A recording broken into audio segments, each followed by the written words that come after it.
This podcast is for entertainment purposes only and does not constitute professional advice. The views, thoughts, and opinions expressed are the speaker's own and do not represent the views, thoughts, and opinions of their affiliated organizations.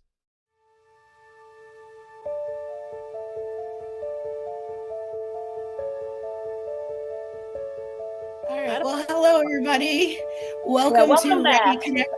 Welcome back. Welcome to Ready Connect podcast. And today we're going to continue talking about different areas around the United States, focusing on some ghost stories that we've heard locally and non-locally. We're looking forward to this being more than a part one series, and we welcome feedback. If any of you, our listeners, know of haunted homes that have great ghost stories, we want to hear about them so we can mention them here on Ready to Connect. So everybody, welcome. Hello. It's great to see everybody or hear everybody. What's been going on? Lisa, yeah, what is going on? Sure, I can go. So yeah, welcome back to Ready to Connect. Lisa here.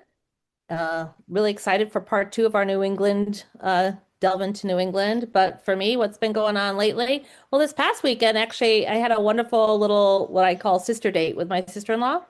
Went to a new coffee shop out in Plansfield called Lion's Den. I'd love to give them a shout out. I had a wonderful London fog there. It was so delicious, as well as a cappuccino. It was just a really cool. We purchased something called the Cafe Passport for the different coffee shops that are through. Obviously, not all of them because it'd be a huge passport, but so we're trying out different cafes and coffee shops. So I had a good time doing that on Sunday, but I really it was just kind of a chill weekend. Other than that, just kind of hanging out. Looking forward to this weekend coming up. I get to see my niece. She's coming down, some family time, and so yeah, that's been kind of cool. Yeah. Wow. That's awesome. Yeah. Just kind of hanging. What about you, Ryan? Anything new? Not much really, other than I actually had some downtime this past weekend, which is rare. So, because usually I'm working a lot, but which is a Nice. good thing. I'm glad that we're staying busy. But basically, I had some time. My roommate went to go visit her family in South Carolina, so it was just me and Watson, and we spent some time, made some popcorn, and we watched The Great Muppet Caper. So got to see I a love Muppet it. movie, and Watson was And actually watching it with me. oh my God, I love it. I And for our new listeners, just so you know, Watson is um, Ryan's puppy dog that he shares with his roommate. So if you yes, haven't joined us before, Watson is a great, great old boy yes. that hangs out with Ryan. But Great Muppet Paper. I yeah, haven't seen that in a while. I think I had that on VHS. So yeah, that for my kids. So that's like yeah, a flashback to the past, yeah. right? I'm a huge Muppet fan, so yeah, I live vicariously through Kermit the Frog and Sherlock Holmes. So, I love it. I love it. so it was great just to spend some time. I mean, I rarely watch movies these days, so it was nice just to have that time to just watch something. And the dog Watson, he was actually sitting there watching it with me. He was intrigued by it, maybe because of like the different characters and the singing and everything. So, just it was just something I different. think he just loves to be with you, Ryan, honestly. Well, we do have adventures together, so Yeah. Absolutely. Well, I had a really interesting experience. Went into a meditation the other evening, and I couldn't wait to share it with everybody because meditation isn't something we achieve, it's something we do. And for me, it's very grounding, and it's really important for me to kind of like sit down and like check out for a little bit. So normally I don't meditate like up in my bedroom. I usually do it in a chair or outside or somewhere where I won't fall asleep, so to speak. Because normally if I go in my bedroom, I just fall asleep. I'm not going to meditate. And I'm sure a lot of people are like that. And so I was laying there and I got myself into a really good position. And what I've been doing lately is during my meditations, I've been recording, just because I don't seem to have like the memory right now to remember everything I want to remember through that meditation. And it was really great. So I was sitting there, got into this space, and like, you take note of like all the sounds around you. And it's pretty quiet here in Coventry, Connecticut, especially where I live. It's dead silence most of the time. And so I could hear my heart beating, and I got really into it, and I could feel, my body and the blood flowing and everything just kind of doing what it was supposed to do. And then I was sitting there, and all of a sudden there was an extended noise, like meaning it wasn't outside the window. It wasn't down at the lake. It wasn't up on the road. It was like this noise that was further away. And I couldn't place it. So I'm sitting there and I'm listening and I'm listening. And it's this brilliant sound that I recognize, but I don't recognize. I can't even explain it to you. And so I continued to sit. And then all of a sudden, somebody stepped in. I'm not sure what spirit stepped in and told me to stop meditating, get up, go grab your phone, and look up the sound of Uranus or Jupiter. And I was like, I have to trust, right? Because it's coming outside of me. It doesn't make any sense to me. So I picked up my phone and opened up YouTube, and I looked up the sound of Jupiter. And all of a sudden, on my phone is the same sound I'm hearing in meditation. And I was like, this is so cool. I have never found it, through sound connected into our planetary system, which is not impossible. I'm sure many people out there do it. And for our listeners, if you do this, I really want to have a conversation with you. But it was so incredible. Like, I was actually on this frequency with Jupiter, listening to the way Jupiter just produces sounds in our universe. And I just felt so balanced and so connective. And part of me walked away from that meditation saying, okay, so if all of our planets are making sound, there's no reason we cannot connect to it, right? It's not going to be life form like we have here on Earth, but Jupiter's speaking, Neptune was speaking, all the planets are speaking. And how cool would it be to psychically tap into that? So, little teaser, it's something we're going to do at a future psychic circle, because I think it was just such a great experience, and I've been able to put it into like a writing form for people to try it.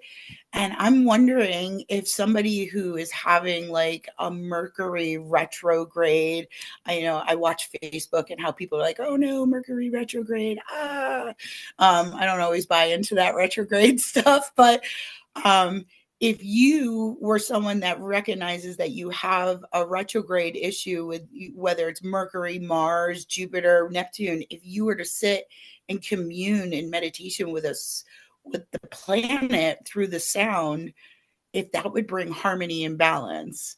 So I got a lot of questions out there, but it was a really cool experience. It's really inspired me to write something for others to come to like a psychic circle and really try this and see how they feel and what planet resonates with them.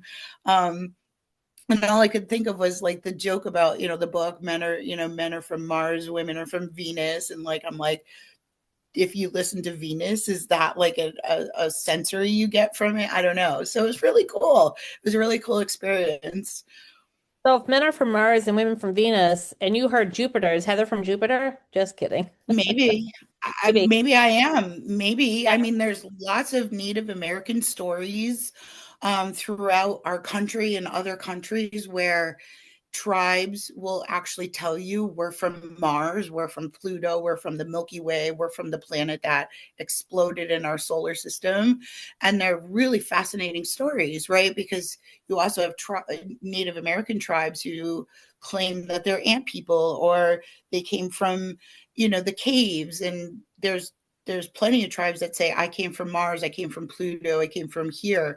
So I love those stories. Those are fascinating correlation history stories that the natives speak of. And I have many friends that hopefully will come onto the podcast and tell us some of those stories in the future. That's fascinating. Really interesting experience you had. I wonder when you started talking about the planetary sounds and stuff, I wonder if some of the sound healings that we have gone to, you and I even together, and they have their planetary gongs and stuff, if that hits the same kind of frequency of those sounds, and that's why you have that connection, those celestial kind of gongs. Absolutely. Yeah, you and I have gone. I don't know, Ryan, if you've ever attended a gong concert locally, but there is one group of gentlemen out there that do have planetary gongs, and I can remember going to some of those gong meditations and connecting and feeling like I've actually like astral traveled, or like my soul was able to just be free for a little bit and kind of, go where I needed to go astrally with the gong. Just so everybody knows, for our listeners, you'll never untether from your body unless you pass away. So you will always come back into your body. And that's part of astral traveling. Wow, that's so fascinating. That's a good point to make too, that you won't leave your body. So while you're doing this, Yes. or yeah, that's good to know. There is a whole Google page out there that talks about, don't do this because if you leave your body, you're not going to come back. You're like Peter Pan. You're always going to be attached to your shadow. You don't actually sever any cords by astral traveling or remote viewing through a meditative state, leaving your body. The Buddhist monks, the Indian monks, they do it all the time. They leave their bodies and do what they need to do through meditation, and gravity becomes null and void, basically. So yes, if you were to astral travel or even deep meditation where you go somewhere, you will always come back to your body. You will only sever your soul tie if you were to pass away. And then obviously then a whole different world starts happening then, right? Right. Astral travel could be a whole other topic for our podcast, that's for sure, any type Yeah. of. Hey, listeners, if you want to hear about astral travel, let us know. So let's continue on with our part 2 of New England Haunted America. And who would like to share their story first? I can start. Yeah. Ryan. All right, Ryan, do you want to start or you want me to go? You can start, Heather. All right. So I have an absolute fascination with the Newport Gilded Age era. I have an absolute fascination with Newport, Rhode Island in general. There's something so romantic about Newport, Rhode Island, but there's also rich history that has landed there, and the landscaping, and even just the people that live there today. I think a lot of people assume that everybody that lives in Newport, Rhode Island is rich, which is not true. There's a great diversity in Newport, Rhode Island of every culture and different people and different ways people do things. And I've always found that area of the coastline in New England so fascinating and so beautiful. So I decided I was going to check out and see if there's any ghost stories other than my own experiences at the mansions that are like published. And the first one that came up like instantly was Belcourt, and Belcourt Castle. It was formerly known as Belcourt Castle, and Belcourt Castle is definitely has some beautiful energy there. Belcourt Castle is now owned by Alex and Ani, the female that used to own Alex and Ani Jewelry. She owns Belcourt Place in Newport. But she does offer tours. They're not like your normal tour, like the Marble House and Rose Cliff and stuff. But there is a tour there, and when you go in there, there is lots of great activity going on. There's like monkeys running around the center court, and history proves that Belcourt actually housed camels and monkeys and all sorts of other different exotic animals. It was part of the lore of Belcourt. And then there's a very vast antique collection that resides at Belcourt. So one of the stories was that there's haunted chairs. Now, when I went to Belcourt, I didn't find the haunted chairs, but apparently in the English ballroom, which could have been moved because now it's occupied by a living person, these chairs are said to occupy the spirits of visitors and that have come and gone and decided they loved it so much there that they stay there. Or come back to visit, and report people who sit in these chairs, visitors reported like they get queasy, they get cold, they feel like someone's sitting on them. And I thought that was fascinating because I didn't get to have that experience when I was there. But some people even claim like they've been physically like pushed off that chair. And I just wonder what that energy is trying to say to people. You know what I mean? Like, as a psychic medium, like I go in there from the aspect of like, what do you need to tell me? Like, why are you pushing people off chairs? And but they also talk about how there's a monk that lives. It's supposedly the ghost of the brown robed monk, and he's frequently reported appearing around a lot of the carved wooden statues throughout the home. And I guess in one of the rooms, which I vaguely remember seeing this, and I believe it's still in Belcourt Home, is the Screaming Armor. And Screaming Armor, it's a suit of armor. It's in one of the ballrooms. And apparently when you walk near it, the armor will like emit this like screaming sound, which I don't know. Like I've never experienced that either. Yeah, right. Could you imagine like walking up? Sorry, you walk into a room and the armor screams. What?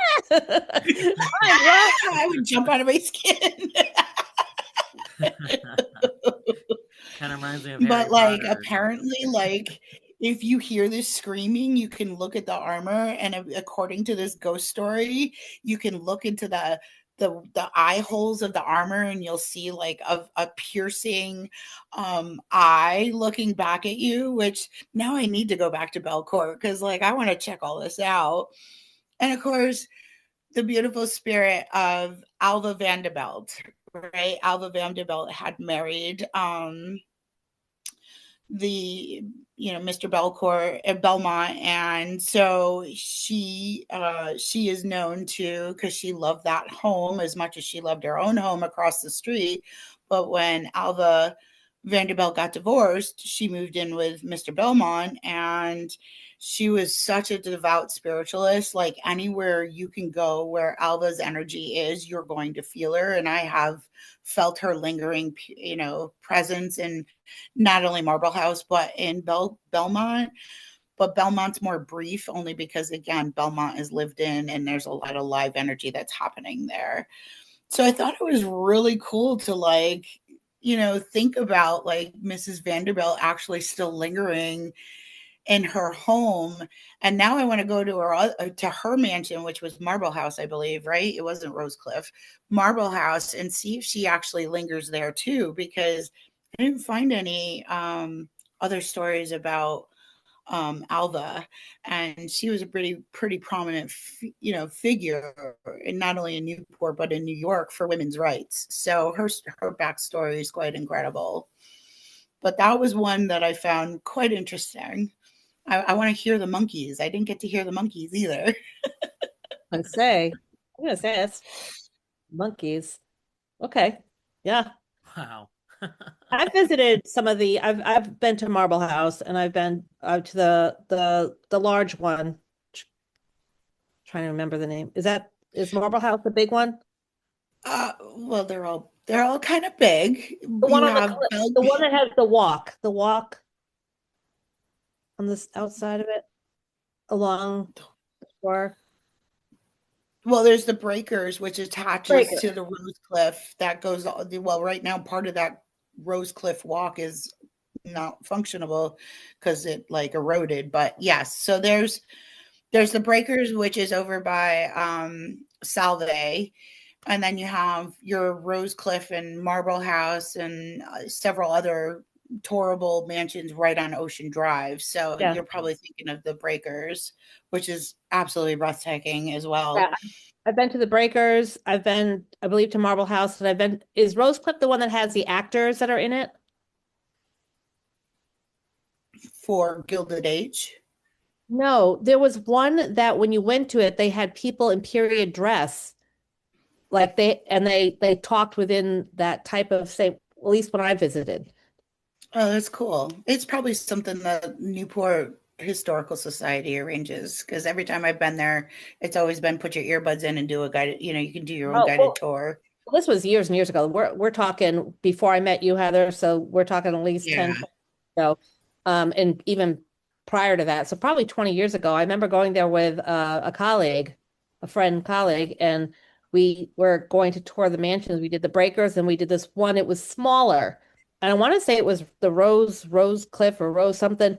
And it wasn't as grand a mansion. But what was different and cool about it is that everybody in there were in period dress and they talked like that and they treated you as if you were visiting.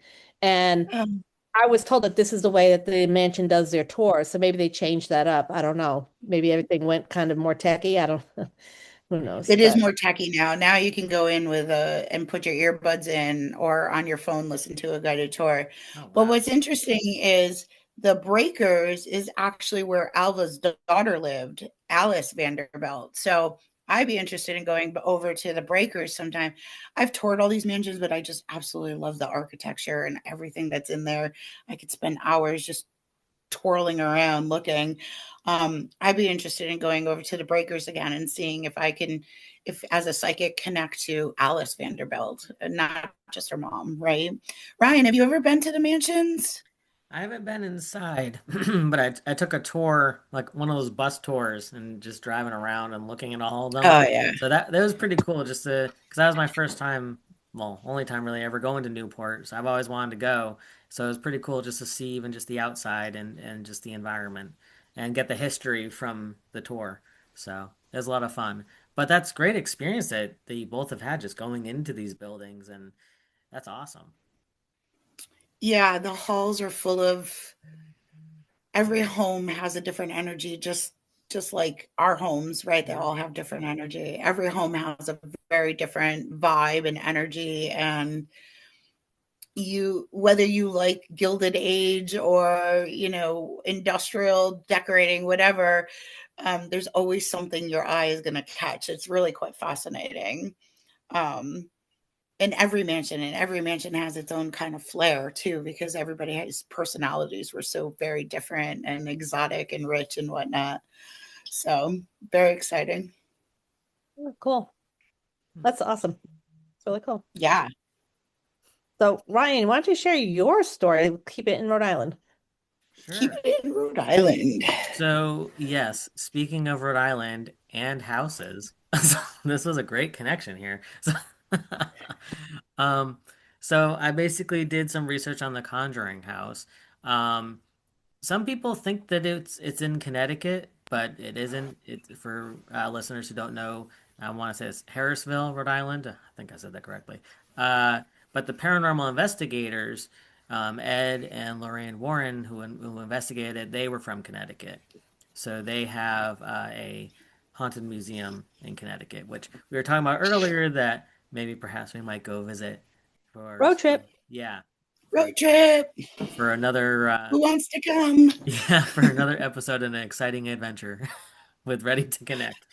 So, Yes, we could get the Ready Connect podcast bus and oh, we'll there you all go. just get together and we'll do it, right? Yeah, we'll have like Instead a of the time. booze bus, we'll have the Ready to Connect There podcast. you go. Yeah, absolutely. I love it. Love it. Well, that'll be in the 5-year plan. So, so, um, We need a lot more Patreon subscribers to buy a bus. yes, yeah, absolutely. Um, So the house itself is just a colonial era farmhouse. It was made about 1736. Um, the property was home to the Perrin family from 1971 to 1980, and they're the family who they reported a wide range of supernatural instances such as noises, strange smells, moving objects, so much more, which that later became, the Conjuring story. And then the paranormal investigators, Ed and Lorraine Warren, they visited the house in 1973 at the parents' request and did investigations. And then their involvement became the center element of all the films. Um, so the house was officially named the Conjuring House due to the association with the film. Found that interesting. I kind of thought it was the other way around for some reason, but have either of you seen that movie, The Conjuring? I do not watch horror movies, I so don't either. no. I Um, I Yeah. I have not yeah, seen so I've either. never actually watched. Oh, yeah, I we're all in the I same boat. find I find that those movies sometimes are a little over the top in what the real experience might be in the home. I could be wrong. I Yeah. mean, coming from Long Island, where like the first horror house, the Amityville Horror House, Yeah. was put out in a movie, and undeniably a place that might have some hauntings, but was it as graphic and probably not. So I don't buy into a lot of the stuff that goes through Hollywood as far Mhm. as what it looks like. I'd rather listen to the accounts of people. So no, I Yeah. haven't watched the movie. And I actually honestly have no desire. I think that's a misconception. A lot of people think psychic mediums because we connect with ghosts. We just can't wait to see all the ghost movies that are out there. And the truth is, not really. Not Right. really. Right. I don't even watch horror. I don't like Yeah. to watch horror movies. I got enough going on in my own mind. I don't need to watch a horror movie. I Yeah. picked I picked up this book called How to Sell a Haunted House. It was a fiction book, Mhm. and I thought it'd be just kind of a fun little book to read. It ended up being Yeah. a horror book about Oh, dolls and creepy things that are haunted. I'm like, nope, put it down. yeah. No, not Wow. my thing. I find that fascinating. I know this is a side step here, but I find it fascinating how we all have that connection of like I can't watch horror movies either. I feel like it's just too much. And like I feel like it's like overstimulation and it's just I can't deal with that, especially dealing with everyday, you know, we're getting messages and whatnot all the time, so it's just kind of like okay, like like just too much. I look at those horror movies to be like a nightmare. I mean, who Yeah, there wants you to go to go. sleep? Who wants to go to bed and go to sleep thinking, oh, I can't wait to have my nightmare tonight? Why Yeah, would I want to watch somebody's nightmare? No, right. thank you. But there are plenty of people out there that absolutely like Yeah. it's gripping for them to watch Oh, horror. And sure. I applaud Sure. them because that's a whole Each Absolutely. their different own. genre. Yes, Each absolutely. their own. Yep. Not Yep. my thing. No, I applaud them too. I mean, I think it's quite brave to watch them at times, depending on what Yeah. they are. I prefer to have my connection the way I have my connection. Yeah, yeah. Love and light, love and light. Right, right, right. Yeah, exactly. Exactly. Exactly. Exactly. Yeah. Um, but no, I just wanted to ask you both that just out of curiosity. So glad we had that Yeah. discussion. How So, about our listeners? You guys, who out there likes horror? Let us know. yeah. Yeah. Um, so this house is actually often cited as in the media as one of the most haunted houses in the United States. In recent years, let's see, they turned it into like a paranormal tourism destination with daytime tours, ghost hunting events, overnight stays, all the above. Um, However, most recently they kind of shut that down just because Heather and I were talking before this, but yeah, the house got sold privately and yeah. New owners. Yeah. Um, But I would love for any of our listeners that have been on a ghost adventure there or even a tour or hmm, have been able to, with permission, go on the property because there's a lot of people that go on that property without permission. I want someone that's had permission to go hmm, on that property and tell us what happened for them. Like, what right. were the EVPs? What were the sightings? What were the feelings? Like, I want to know like what's happening on that property. Is that property still haunted because everybody keeps re-eliciting the spirits to be the way they are? Hmm. Because I do believe Lorraine and her husband tried to clear that property. Mm-hmm. So there's got to be so many people going there with either their own horror story, trying to get it excited again, or some people even go there just for to heal it.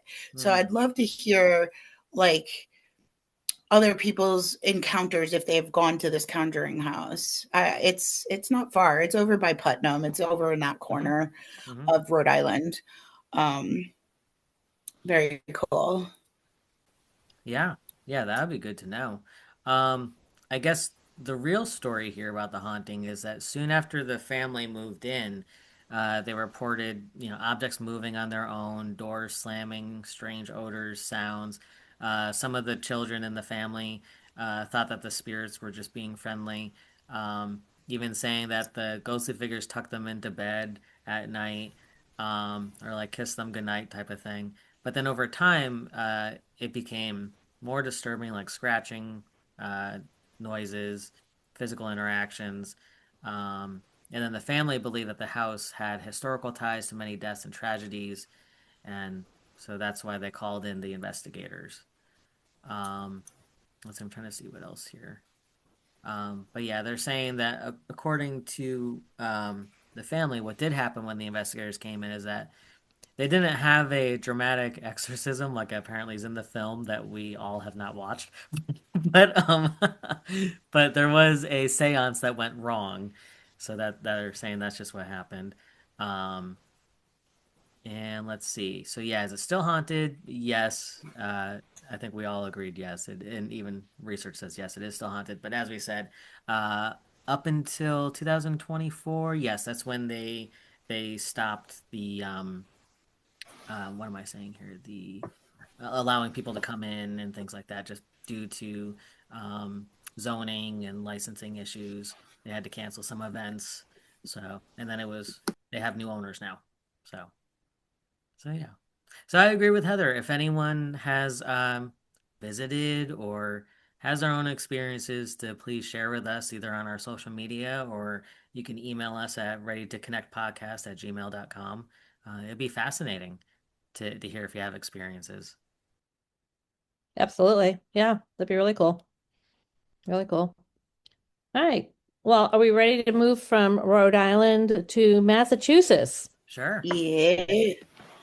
So we're going to go to the Berkshires. We're going to go to Lenox, Massachusetts. So this happens to be a place that I've actually visited, and I've had my own experiences there. And it's the Edith Wharton House, known as the Mount. So a little bit of the history. I did do some research on the history of the house. It was built by Edith Wharton, who's an author. She built it particularly to be her summer home, but it became her permanent residence for a brief period after that. Right now, it sits as a museum that you can visit, and they actually do ghost tours through it, and that's how I came to across it. Um, but while she was there, living there, Edith Wharton, she wrote several novels, and some of them actually were ghost stories. In fact, she has been reported to say that um, as a child, she was haunted. Um, so kind of interesting. So this Hmm. house was built in 1902, and she lived there until 1911. Um, and then after that, that house became known as the Mount is the name of the house. It became known as a school for the girls, for girls. And as it was a school for the girls in 1942, many of the girls reported strange kind of noises, your typical kind of haunting things, unexplained experiences, things like that. After it was at school, it sat vacant from about 1976, I think, to like 2009, 2010, around there. Um, and then around that time, a acting company, Shakespeare and Company, used it as a dormitory, I guess, for their actors, but also as an alternate place to do their performances. And the actors that stayed there reported, again, your typical haunting stuff, unexplained experiences, sounds, young schoolgirl, the same that the young schoolgirls had experienced.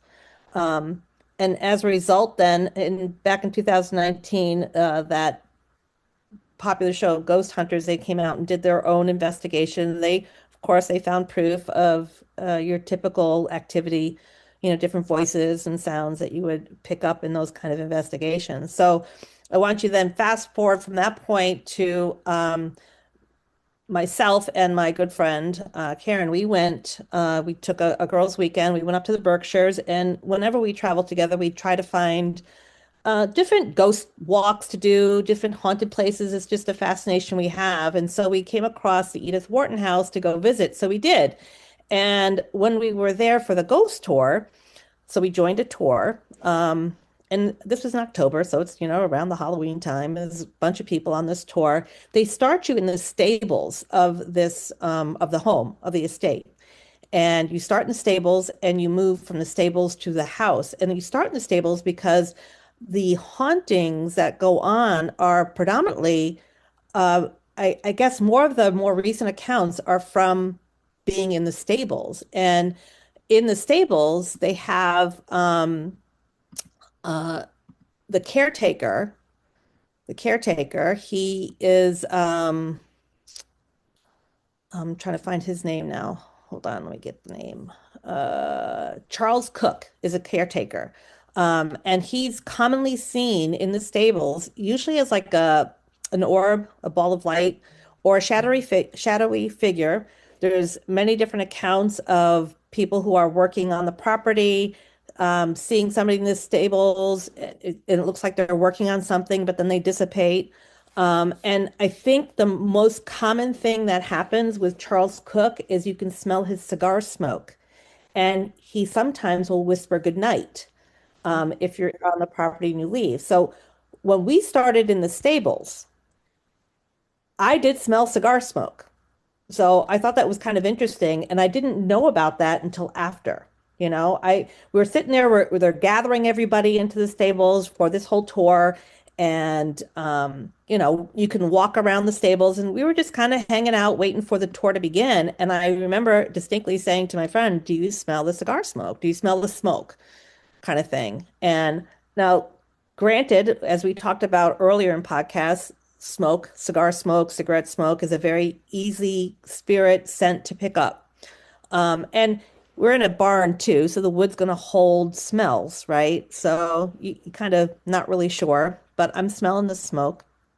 I did not hear a whispered goodnight, but I will tell you when we moved around the stable in the tour, and I try not to make it known whenever I do these tours that I'm a psychic medium because I don't want to like step on the toes of the tour of the person who's doing the tour.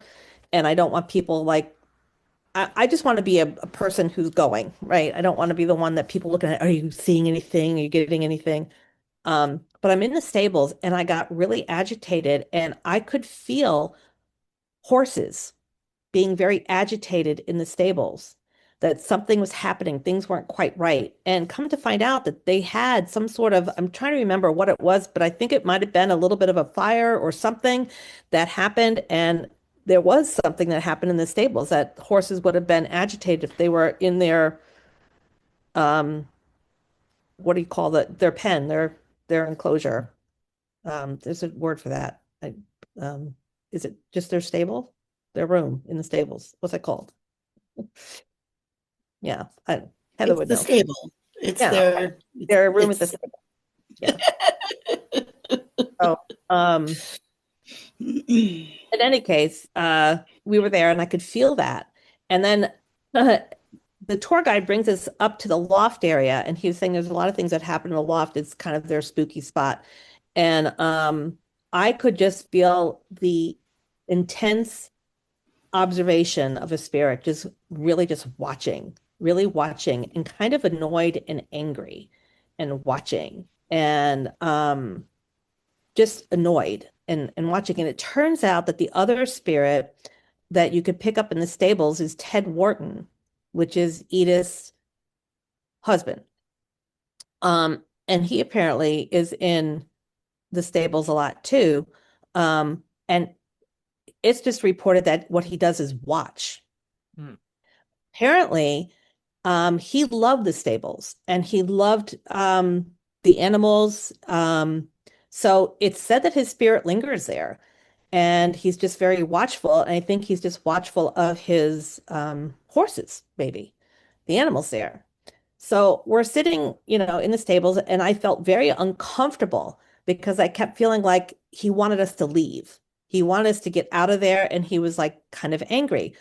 I'll come to find out later, Edith Wharton, married to Teddy, also had a lover who also haunts this area, believe it or not. It is another significant spirit presence in this and he stays more in the estate and not in the stables. And I have to wonder if the anger I was feeling was the fact that, the husband of the estate stays in the stables, maybe. I don't know. It just felt very odd. But this is a really cool experience. Cool now looking back on it, but not cool in the moment, I suppose. We were walking from the stables to the estate, and we have to walk through past the pet cemetery.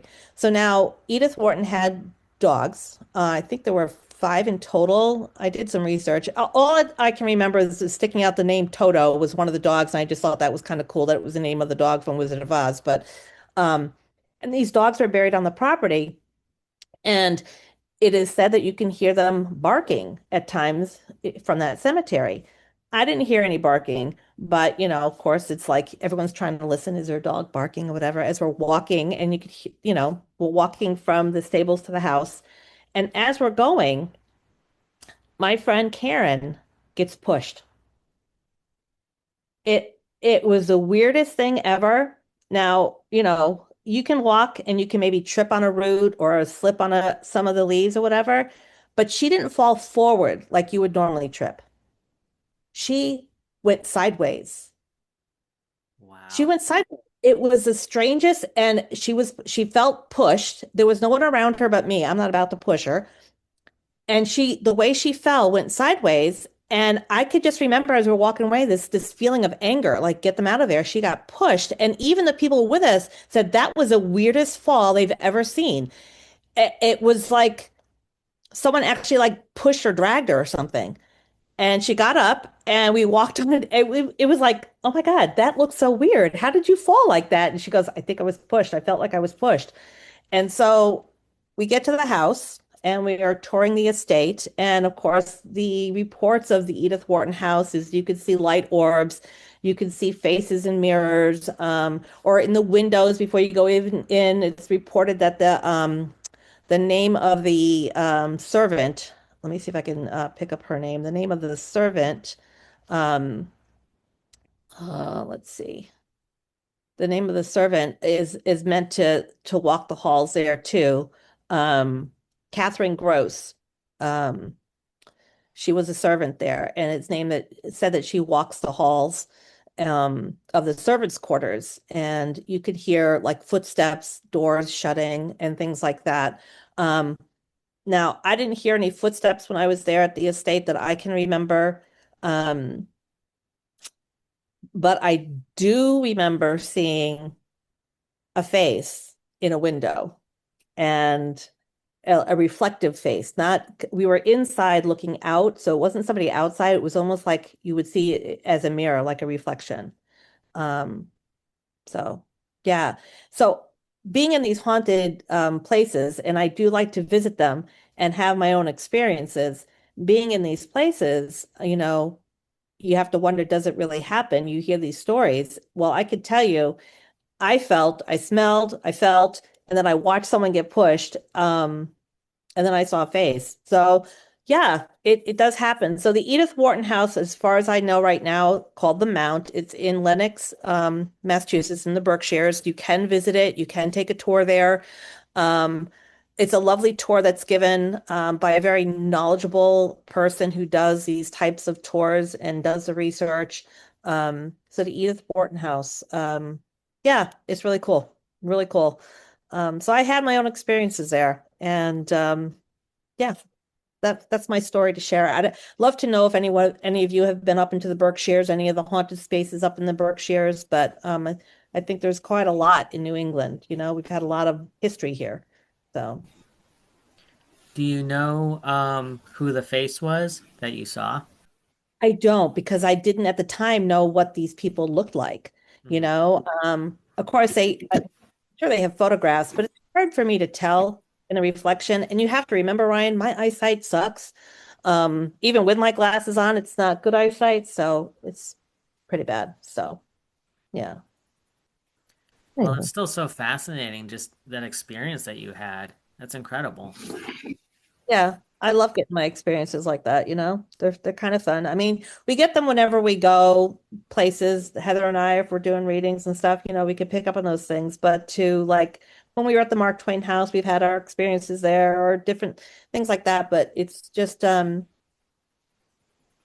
don't know. It's fun just to go as a participant rather than someone who's like, you know, in the know. And yeah. I absolutely, yeah.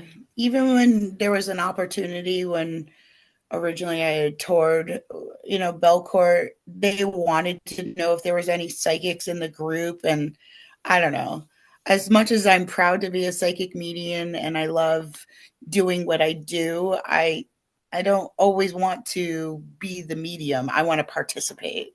So I shy away too sometimes of just um just being a person, just being a regular, regular tourist, tourist, I guess is the word. Um, you know, it does happen. I don't like to say that I am when I go on these tours, just because I think the tour guides don't, they don't want to lose their audience. And a lot of times the participants will look to the psychic medium like, what are you getting? So I never say anything. If the tour guide asks about it, I might say, yes, I am. And I remember saying to this particular tour guide right at the end of the tour, you know, what I did for a living and you know, what I picked up. And I said, I just want to affirm for you all these stories that you're saying, I can feel. And he affirmed for me that somewhere up in the loft area, there was, I thought it was a husband. There was, I want to say it was like a helper, a stable hand. I don't know the names of the workers that work around a stable, but, who was a very moody, young gentleman. And I want to say that there was something that happened with him, but I can't remember the full story. This is, you know, we're going about 5 years back now. And I'm wondering maybe it was that spirit that kind of pushed Karen. But I'm going to tell you, it's really weird when you see, you know, I've been touched and things tugged and stuff like that, but to see someone like, you know, and I've seen Karen fall before, you know, stumble, but it was just odd, so odd. And I remember I was chatting with her last night and saying, "Do you remember going here and what happened with you?" And she immediately says, "Oh yeah, I was pushed," and you know, kind of thing. And it's just kind of like I don't know. I can get all fangirly, even though I can sense all these things, and I'm sure Heather does too. When it happens, like, oh, it really happens, and it's like, well, isn't that your normal? I'm like, yeah, but still, it's kind of cool. So, yeah. Yeah, I was completely like mind blown when I connected into Jupiter, like, and the feeling I had and the sensories were all elicited. Like, I still get excited. Like, it might be my life, but it still steps me back and makes me humble and like so grateful I have these gifts. You know what I mean? So yeah, I can completely understand that. I felt the Anyway. same way when we were talking with Gregory and when he Yeah. finally came through, and especially with the flashlight and everything, that was so Yeah. cool that it was like to see it be validated and just, as you said, humbling and just exciting too, just to see it happen. Absolutely. I Yeah. also remember when I went to Rough Point, which was Doris Duke's, the Duke mansion in Newport. And there's a ghost story that's rumored that Doris Duke accidentally hit her guard, the gate, the guard that used to guard the gates, so to speak. She hit him. She like ran right into him and killed him. And I remember going to Rough Point and just keeping it to myself. And as we walked through the gates of the driveway, I tried to see if his essence was there, but I didn't get anything. I got so much when I got inside with the interaction of Doris's spirit and house that I didn't catch the actual ghost story of the her running over her gatekeeper. I think that's what they would have been called. I don't know. But yeah, it's cool. There's all sorts of great history out there of ghost stories, and I think it's really fascinating to hear them. Yeah. Well, I hope everybody's enjoyed the stories that we've had for New England, and I think we're going to continue our Haunted USA tour, and we're going to head next to Mid-Atlantic, I believe. So, stories from the New York, New Jersey, Pennsylvania area as we go down the coast, and I'm excited for it. So, yeah. So, until then. Until then. Oh, do we have an affirmation? Do our affirmations, right? Yeah. You got one for us there? I don't know. I'm trying to think. What do we need to hear today? Ryan, you coming up with anything? Nope, not yet. All right. Well, Here. I have one for my. I say this year is a clean slate and we choose happiness and create our futures. May we all go forward and prosper. There you go. That's perfect. Perfect. I know we don't have our affirmation jar to pull from today, so that's perfect though. Thank you. Mm-hmm. Thank you. So until we all welcome new opportunities. So until next time, let's get ready to connect.